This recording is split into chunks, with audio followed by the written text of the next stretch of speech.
Welcome to the day 32 of System Design Fundamentals. Today we are covering what is database sharding.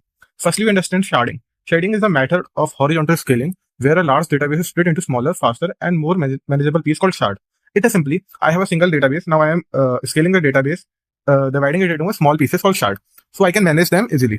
जैसे जो बड़ा database को मैं manage करने में टाइम लग रहा है, अब वो छोटे छोटे शार्ट्स को मैं इजीली मैनेज करूँ. Okay, let's go here. There is a client application जो डेटा को सेंड करता है, क्वेरी को राइट करता है. अभी शार्ड आउटर है क्योंकि एक डेटाबेस को हमने मल्टीपल शार्ड में बांट दिया है.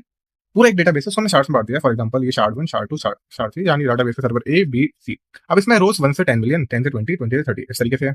और यहाँ पे यूजर आईडी 1 से 33%, मतलब जो हमारा पूरा 100% डेटा था हमने 3 पार्ट में बांट दिया है. और हमें कौन सा डेटा चाहिए वो शार्ड आउटर डिसाइड करता है. लास्ट वीडियो में हमने पढ़ा था डेटाबेस एप्लीकेशन के बारे में, मतलब हर एक डेटाबेस की उसकी कंप्लीट रेप्लिका होगी जिससे डेटा हमारा सेफ रहता है और इजीली रीडेबल होता है. तो सबकी एक रेप्लिका है. सिंपल है. ओके, जिससे हाई अवेलेबिलिटी रहेगी. अब हम जानते हैं शार्डिंग स्ट्रेटेजीज के बारे में. तो देयर आर जनरली 3 स्ट्रेटेजीज. पहला रेंज बेस्ड, हम on the basis of value कि ए से एम, एन से जेड, अभी हमने वहां से 1 से 10 मिलियन, 10 से 20 उस तरीके से हमने पार्टीशन कर दिया था. This is one. इसके बेनिफिट है easy range query, simple logic. लेकिन डिसएडवांटेज है हॉटस्पॉट, अनइवन डेटा हो तो नहीं हो पाएगा, मैनुअल रिबैलेंसिंग करनी पड़ती है. सेकंड इज हैश बेस्ड, यानी हमने यूजर आईडी को हैश में कन्वर्ट किया और उसके अकॉर्डिंग उसको शार्ड में डाल दिया. फायदा इवन डिस्ट्रीब्यूशन होता है, नो अनइवन डेटा होता है, यानी अनइवन डेटा उसमें भी काम कर सकता है.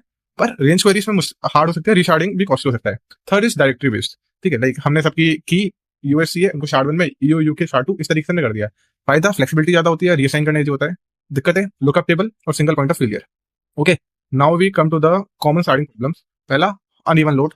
ठीक है, लाइक उसका सॉल्यूशन है consistent hashing plus virtual nodes. Second cross shard joints, दो शार्ड एक ही का क्रॉस है, solution denormalize data. Third resharding, दोबारा सॉल्यूशन कंसिस्टेंट हैशिंग. ठीक है. Fourth distributor transaction, solution two phase commit. Fourth global unique ID, solution UID Snowflake ID. तीसरा, अब हमें शार्ड कब यूज करना है, शार्ड कब यूज नहीं करना. डेटा हमारे पास ज्यादा है एक सर्वर की कैपेसिटी से तो शार्ड यूज करना है. अगर नहीं है तो रेप्लिका सीड करो, वर्टिकल स्केलिंग करो, ये भी काम चल जाता है.